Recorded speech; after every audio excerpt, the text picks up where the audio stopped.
Le national du coaching, bonsoir, heureux de vous accueillir. Il me revient l'introduction du président qui lui présentera les intervenants. Il faut que vous sachiez que ce soir, nous sommes filmés.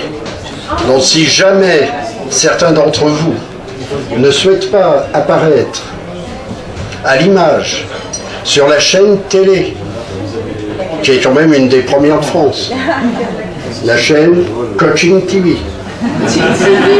Coaching TV. Je vous la rappelle celle-là. Et donc, vous levez la main et vous ne serez pas pris en vidéo ni en photo. Voilà. Et pas de tweet. Pas de tweet. Alors oui, ça, pas de tweet. On se demande bien pourquoi d'ailleurs. Pas de portable, rien. Voilà, vous bougez plus, vous posez des questions et je vous souhaite une belle soirée. Thierry Bianchi, président du Cercle national du coaching. Sophie de Menton, Jean-Michel Dardour. Thierry, à toi la parole. Voilà. Je te remercie, Bernard Olagnier, pour cette introduction. Bernard qui s'est associé au Cercle national du coaching avec le Cercle 75, dont certains sont présents ce soir. Je remercie tout le monde. Je remercie, avant de présenter donc nos invités, je les remercie. Je voudrais, s'il te plaît, je voudrais, en guise de bienvenue,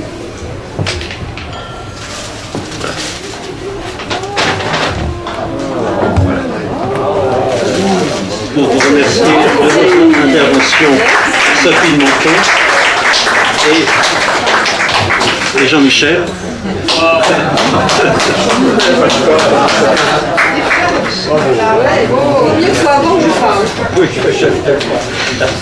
Voilà, je suis très heureux de vous recevoir ce soir. Le débat sera très riche, les questions, je n'en doute pas. C'est gentil. Merci. Je vous remercie aussi d'avoir répondu présent à l'appel du Cercle national du coaching que beaucoup connaissent. Vous avez visité sans doute notre site, je vous incite à le faire. Évidemment, il y a beaucoup d'associations de coaching. Je suis très fier que vous ayez choisi la nôtre pour assister à ce dîner débat, compte tenu de l'importance de nos conférenciers de ce soir. Notre association reste ouverte. Si certains souhaitent nous rejoindre, ils seront évidemment les bienvenus. Le sujet de ce soir, développement de l'entreprise et relations sociales en temps de crise, va s'organiser en deux temps. Sophie de Menton, c'est prévu ainsi avec nos conférenciers, interviendra sur le développement de l'entreprise en temps de crise. Il y a des problématiques d'innovation qui sont en jeu dans le management, la question des chefs d'entreprise et de l'exportation, la question de certaines contradictions françaises. Je laisserai Sophie de Menton évoquer tout cela. Jean-Michel Dardour interviendra sur les relations sociales en temps de crise. Avec Jean-Michel, c'est le témoignage d'une façon de coacher le personnel et de dialoguer avec les syndicats pour gagner des marchés, tout en conservant les valeurs humaines. Jean-Michel a travaillé 10 ans avec les syndicats et il a réussi à s'entendre, il a réussi à faire quelque chose d'assez extraordinaire qui peut servir en fait d'exemple pour les autres chefs d'entreprise et pour les autres confédérations de syndicats dans ces entreprises. Mais il nous parlera également des problèmes actuels qui sont les problèmes des marges, le problème du rapport salaire-SMIC, on en a parlé ensemble, et puis également le problème des univers différents que sont ceux des managers et ceux des PDG. Je vais, si vous voulez bien, présenter d'abord Sophie de Menton qui introduira le débat. Sophie de Menton est une des personnalités françaises les plus marquantes du monde entrepreneurial. Son parcours de chef d'entreprise remonte à 1976, où Sophie a fondé une société de télémarketing, Multilingue Conseil, et plus récemment, en 2004, je crois, présidente de la Société de management des entreprises, un cabinet d'audit et de conseil aux entreprises. Sophie de Menton, c'est une série de responsabilités publiques. En 1995, elle devient présidente d'Ethic. Ethic, je vous rappelle pour les initiales, mais vous le savez sans doute, entreprise de taille humaine, indépendante et de croissance. Tout est dit dans ce titre. Jusqu'en 2009, Sophie de Menton a été membre du comité éthique du MEDEF, membre de la section finance du Conseil économique et social, membre du Conseil national de la création d'entreprise, membre de l'Observatoire de la parité, membre du Conseil d'orientation de la simplification administrative et nommé en 2010 par le président de la République, M. Nicolas Sarkozy, au Conseil économique, social et environnemental au titre de personnalité qualifiée. Sophie de Menton, c'est une série d'actions. En 1979, elle lance le premier syndicat de marketing téléphonique et plus tard la fête des entreprises avec un très beau slogan « J'aime ma boîte ». En 2012, cette année, J'aime ma boîte fêtera sa 10e édition.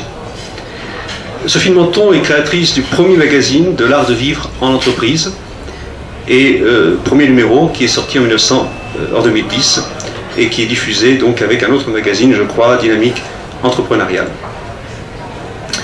Et avec le mouvement éthique, Sophie de Menton est à l'initiative du premier Global Ethic Forum qui aborde des thèmes très importants, fondamentaux du développement des affaires, de la responsabilité sociale des entreprises, de la croissance durable. La première édition s'est déroulée donc au Palais des Nations Unies à Genève en juillet dernier. C'est tout à fait récent. Sophie de Menton est connue du grand public aussi pour participer à l'émission de radio, je peux me permettre de le dire, Les Grandes Gueules qu'on apprécie sur RMC, mais aussi une émission sur une radio BFM, Good Morning Business. Ethic, c'est une association de valeurs. Ethic, c'est une association qui intègre l'homme, c'est une association de management dans la transparence, c'est une association où l'individu a toute sa place, c'est une association qui défend la liberté d'entreprendre. Sophie de Menton a remis officiellement un rapport au ministre Xavier Bertrand que vous avez sur vos tables et que Ethic nous a permis de diffuser gracieusement et je remercie Ethic. Ce rapport, la responsabilité sociétale des entreprises, est à destination des dirigeants des TPE et des PME. Il y a évidemment ici des actions concrètes. C'est un document très riche que je vous invite à lire chez vous et à consulter, évidemment. Les chefs d'entreprise, d'ailleurs d'Ethic, interpellent le président de la République, peut-être nous en saurons un peu plus ce soir, sur l'équilibre qui doit exister donc, dans ces problématiques du monde entrepreneurial.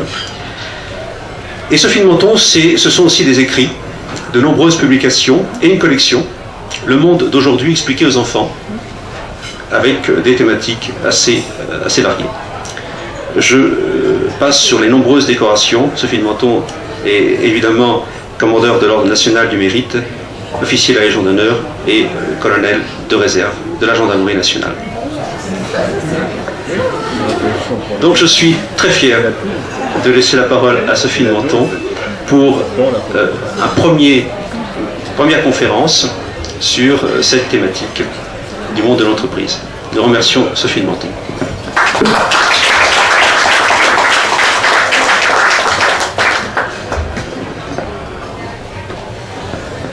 Merci. Je vais me lever parce que j'aime bien voir tout le monde. Écoutez, c'est au-delà de l'élogieux et en fait, ça a été très bien mis en valeur parce que c'est beaucoup moins impressionnant que l'énumération que votre président a bien voulu en faire. Mais tout cela a finalement une cohérence qui est plutôt mon mauvais caractère. Qui fait que j'aime beaucoup réagir et qu'on m'entende. D'ailleurs, apparemment, je ne suis pas la seule aujourd'hui, parce qu'il y en a qui tweetent, et ça m'a l'air effectivement encore plus complexe à gérer. Tout ça pour dire que c'est vrai et que ma première école, et ça va complètement dans le sens de ce que vous disiez, j'ai monté mon entreprise à 20 ans, donc en même temps que je faisais des bébés, je l'ai montée chez moi, donc tout ça a été un enchaînement et je crois que les femmes comprendront bien et que nous avons une façon peut-être de prendre la vie comme elle vient et non pas de programmer un cursus particulier ou d'avoir des intentions à moyen ou long terme. Et c'est très souvent de faire face à la vie et aux opportunités et aux choses comme elles se présentent qui fait que j'ai pu réagir à faire beaucoup de choses. C'est vrai que quand j'ai monté une boîte de télémarketing, on a tout de suite été deux et je me suis dit tiens, pourquoi on ne ferait pas un syndicat puisqu'on est deux.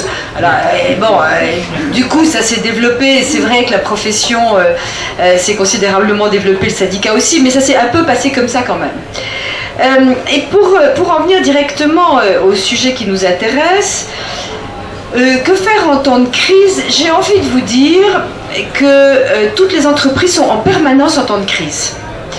Et que la crise économique, finalement, n'est pas plus importante ou moins importante que les crises qu'on vit au quotidien. Je veux dire, un chef d'entreprise, il arrive le matin, il a quelque chose qui lui tombe dessus.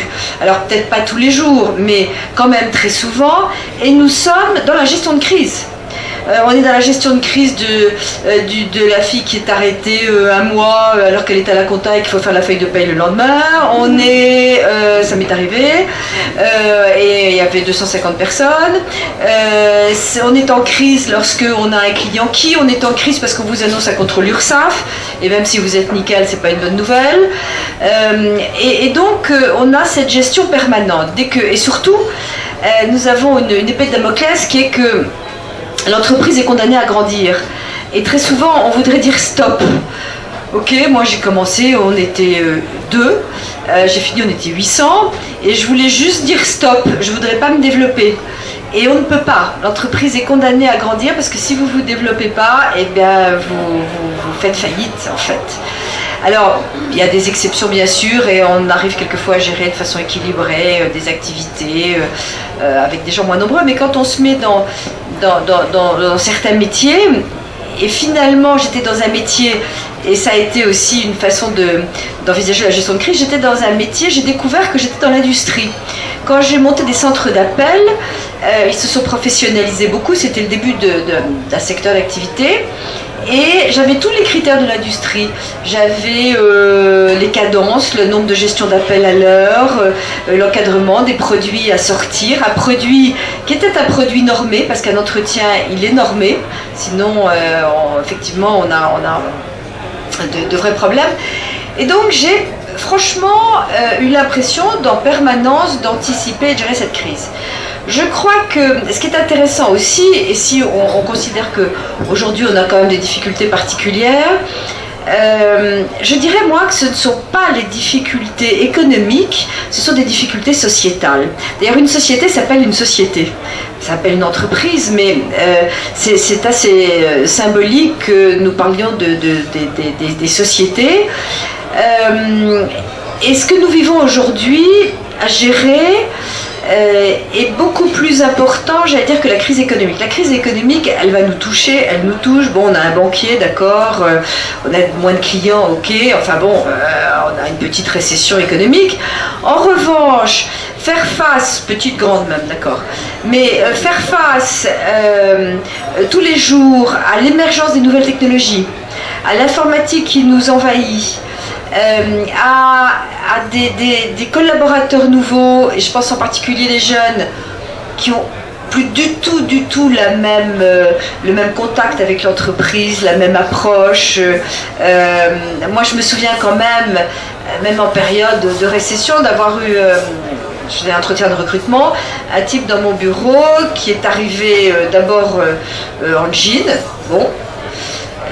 Ça m'agaçait un peu parce que j'avais une veste et tout, j'avais un rendez-vous important et moi je m'étais sapée, donc je lui dis mais quand même, venez pour un poste de commercial, votre tenue, il me dit non, maintenant c'est fini, je veux dire c'est cool, on s'habille plus. Bon. Bien, et à la fin de l'entretien, j'ai quand même continué, c'était un type intelligent, et à la fin de l'entretien, il s'est calé légèrement, et comme vous êtes tous un peu psy dans l'âme, il s'est renversé un peu en arrière, il a croisé les bras devant lui, et il a dit, bon, alors maintenant, qu'est-ce que vous allez dire pour me motiver pour que je rentre chez vous? Alors j'ai dit, écoutez, je vais vous donner un conseil formidable, apportez-la. Et ça va, c'est une leçon exemplaire. Vous savez dorénavant qu'on ne pose pas cette question. Et donc voilà, c'est un exemple. J'ai eu des dizaines d'exemples. C'est extraordinairement enrichissant de ce qui peut se passer. Alors cela dit, on a quand même aujourd'hui un rapport à l'entreprise de tout le salarié qui est extrêmement différent.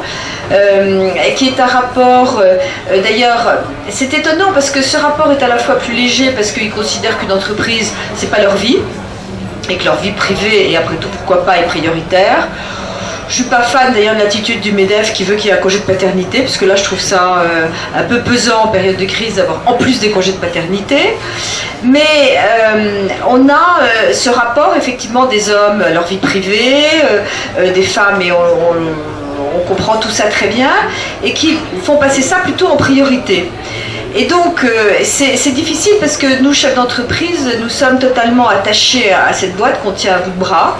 Et je crois qu'il y a peu d'exemples, à part effectivement quelques grands managers qui sont très aidés, mais même dans les ETI et même dans une boîte qui se développe, quand on est impliqué, c'est vraiment quelque chose à tenir à bout de bras.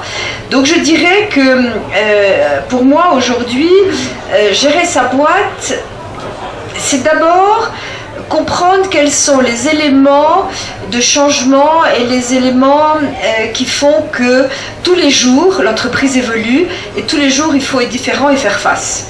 Ça c'est vraiment un élément de base. Donc en réfléchissant à tout ça d'ailleurs,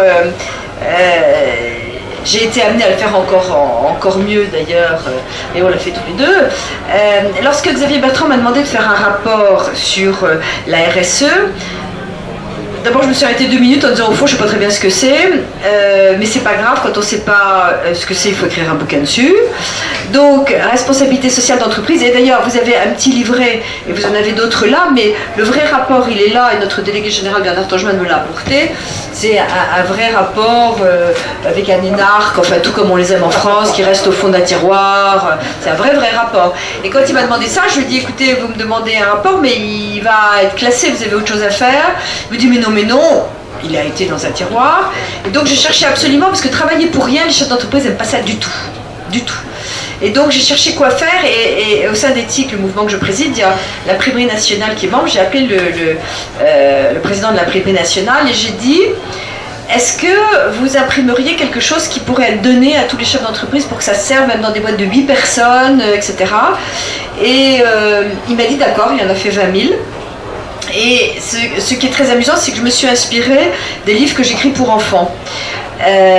Parce que c'est une lecture, bon, enfin c'est anecdotique, mais c'est une lecture un peu ludique, zapping, et c'est un petit livret qu'on peut donner à une collaboratrice en disant, tiens, à la RSE, nous on est 10, mais on observe, et si on prend ça, je veux dire, on peut trouver des tas d'améliorations. Et d'ailleurs, Bernard, on s'était dit qu'on le ferait à Éthique. Et il faut qu'on fasse une réunion RSE. Pour notre mouvement patronal aussi. Donc, ce que je veux dire, c'est que quand il m'a demandé ça et que je me suis mis à réfléchir, je me suis rendu compte que c'était finalement, tout était dans le management. Que c'était un peu des conseils de management, que c'était, et mieux encore, j'ai compris le thème de ce que j'allais écrire, puisque j'avais lancé J'aime ma boîte. Et la fête des entreprises, je me suis dit, mais la RSE, c'est pas autre chose que J'aime ma boîte. C'est créer les conditions pour que les salariés aiment leur boîte, c'est créer les conditions pour que tous les différents publics de l'entreprise, on les a tous pris les uns après les autres, on ait des relations humaines de qualité, que ce soit les fournisseurs, que ce soit les banquiers, que ce soit la collectivité locale, que ce soit tous ceux avec qui on est en contact tous les jours, et qu'on oublie et qu'on zappe. Et donc, je pense que surmonter la crise aujourd'hui, c'est être impeccable dans son management finalement. Et c'est adapter au jour le jour ce management, comprendre ce qui se passe, comprendre mais des tas de cas qui sont difficiles à gérer. J'ai un chef d'entreprise chez nous qui est arrivé éructant. Il avait bon, il y avait un arrêt maladie de ses principales collaboratrices et qui était arrêté 10 jours. Bien. Et comme il a besoin d'un dossier urgent, il va chercher sur son ordi et à ce moment-là, il voit la réservation de 10 jours du Club Med. Elle était en arrêt maladie pour 10 jours. Donc, c'est quand même étouffé parce que c'est très déplaisant et ça fait partie, c'est des problématiques aujourd'hui du management d'ailleurs, ce droit à l'arrêt au congé maladie, ce droit à l'arrêt, ce droit à toujours des droits et beaucoup moins de devoirs. Du coup il y a pression d'ailleurs, du coup les gens sont stressés, enfin on est dans un engrenage qui est terrible, qui me semble plus grave moi finalement en France que l'environnement économique. L'environnement économique, si on manage bien nos boîtes, qu'on les laisse respirer d'ailleurs, que les pouvoirs publics, qu'on change de mentalité, je pense qu'on peut s'en sortir très bien. Et alors pour l'anecdote quand même, il a voulu quand même probablement la virer d'ailleurs, et il a appelé un avocat qui lui a dit surtout taisez-vous parce que vous serez immédiatement accusé d'avoir fouillé dans les données personnelles de l'ordinateur, et donc surtout ne faites rien. Donc ça, c'est quand même un management au quotidien qui est terrible parce que il faut sans arrêt rétablir un équilibre entre celui qui dirige, qui gère, des impondérables. Nous avons de moins en moins de pouvoir sur les salariés. Je le dis en permanence et on me dit c'est pas vrai. On passe sa vie à victimiser, mais je pense qu'un patron est très désarmé, un directeur, d'ailleurs un cadre, est très désarmé. Il n'a pas beaucoup de pouvoir. Et peut-être que les quelques pouvoirs qu'il peut avoir, et ça c'est très ennuyeux, sont effectivement des pouvoirs de pression et pas de harcèlement, mais de pression désagréable parce qu'il n'y a pas moyen de faire autrement. Ou en tout cas, il est démuni et il agit comme ça. Donc je pense qu'il faut donner de la force à l'encadrement, qu'il faut donner des responsabilités et donner envie aux salariés. Et aujourd'hui, notre boulot, c'est pas tellement la productivité, c'est de donner envie. Parce que des salariés qui n'ont pas envie de bosser aujourd'hui en France, ils sont protégés au-delà de l'imaginable. Ils peuvent être fatigués, se faire arrêter, etc. Alors bon, je ne nie pas du tout tous les cas qu'il peut y avoir de patrons qui sont abjects, qui mettent effectivement des vraies pressions, qui ne